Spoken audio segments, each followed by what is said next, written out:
வெற்றி தோல்வியை தாண்டி 2026 நோக்கி தான் எல்லாருமே நகர்ந்துட்டு இருக்கிறப்ப விக்கிரவாண்டி இடைத்தேர்தல் முடிவு என்ன செய்தியை சொல்லுன்னு நினைக்கிறீங்க?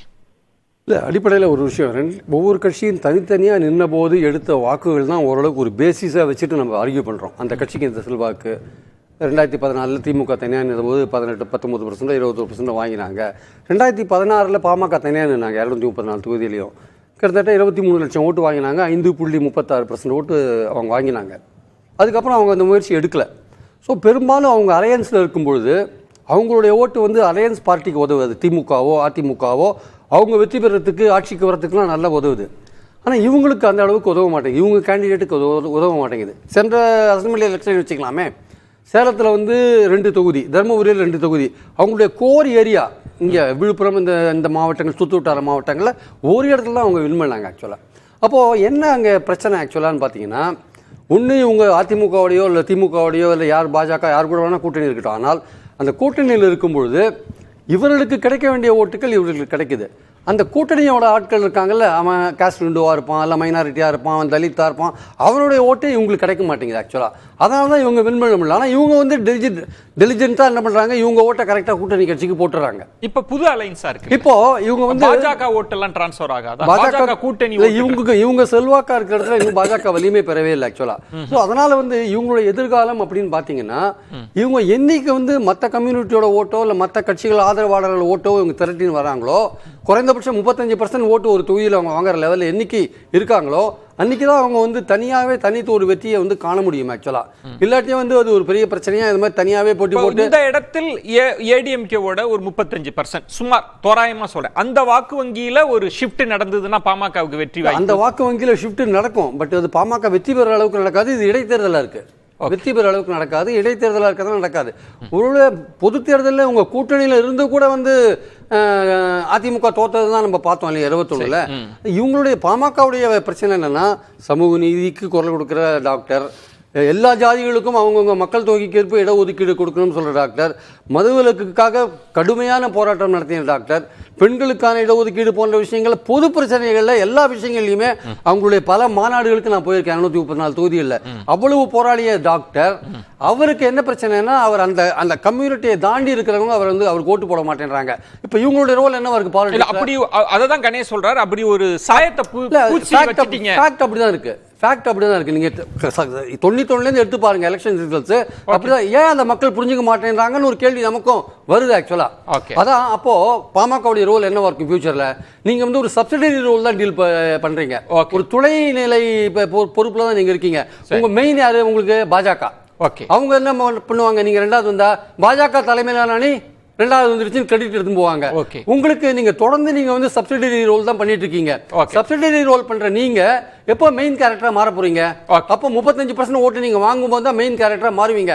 அது எப்போன்றதான் முக்கியமான கேள்வி. கணேஷ், அதுதான் பிரியன் சொன்ன அந்த புள்ளி. அது அடிக்கோடிடுற மாதிரி ரவீந்திரன் துரைசாமியும் உங்களுடைய இருத்தல் அதை காண்பிக்கிறதுக்கு நிக்கிறீங்களே தவிர வெற்றி தோல்வின்றது வாய்ப்பு இல்லை அப்படின்ற பார்வை இருக்கு.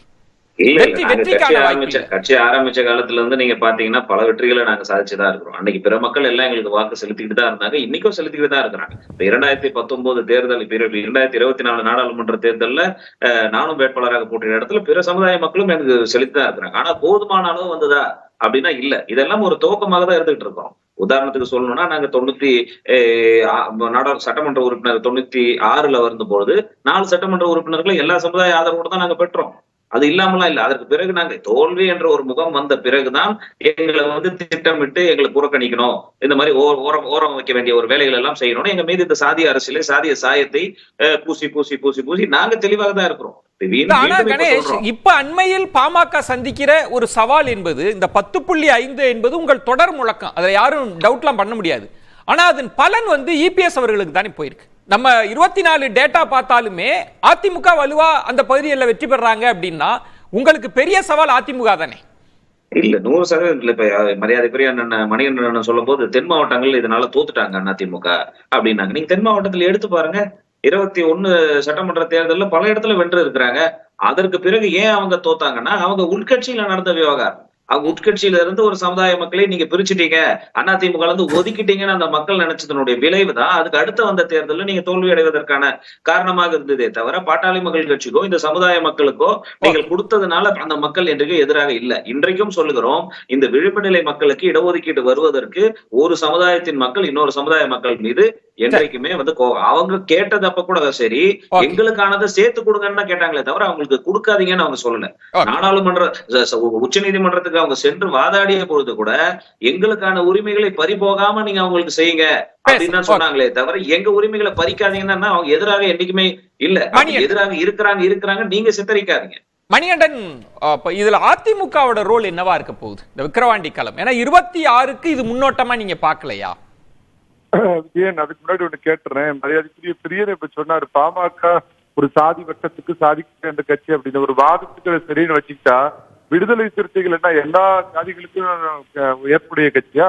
இதை சாதி கட்சின்னு சொன்னீங்கன்னா விடுதலை சிறுத்தைகளும் சாதி கட்சி தான். அந்த சாதி கட்சியோட திமுக தொடர்ந்து பயணிக்குது அப்படிங்கறத அவருக்கு நினைவுறுத்த விரும்புறேங்க. வன்னியர்களுக்கு 10.5% இடஒதுக்கீடு கொடுத்தார் அப்படின்னா வன்னியர்கள் மிகுதியாக வாழக்கூடிய சேலம் மாவட்டத்தில் அரசியலில் இருந்து வந்தவர் திரு எடப்பாடி பழனிசாமி வன்னியர்கள் படக்கூடிய அந்த இடர்பாடுகள் கஷ்டங்களை காலகாலமா பார்த்ததுனால அவர் சார்ந்த சமுதாயத்தையும் தாண்டி இந்த வன்னியர்களுக்காக கொடுத்தாருங்க. எந்த கட்சியும் 2ஆம் இடத்துக்கு தான் நம்ம போகணும்னு போட்டியிடாது. உறுதியாக அதிமுக போட்டிட்டு இருந்தா வெற்றி பெறணும் அப்படிங்கிற ஒரு சூழலை வேணும். என்ன காரணத்தினால போட்டி இல்லைன்னா, பாராளுமன்ற தேர்தலில் 2 விதமான ரிஸ்க் எடுத்தாரு திரு எடப்பாடி பழனிசாமி.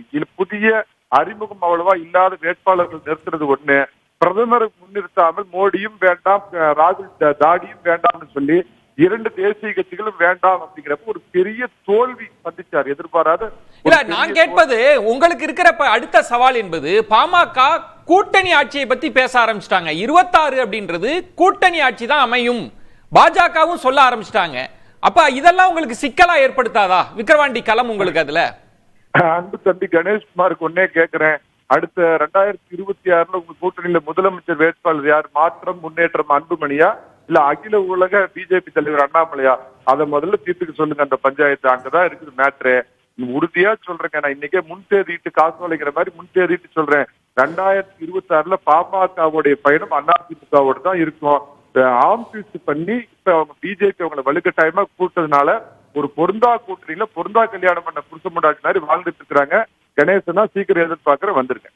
என்னங்க இது டிபேட் வச்சா அவர் உங்க வாக்குகளை எங்களுக்குன்றாரு, நீங்க கூட்டணிக்கு கூப்பிடுறீங்க. பல விவாதத்துல பல விஷயங்கள் நடக்கு, பேசலாம்.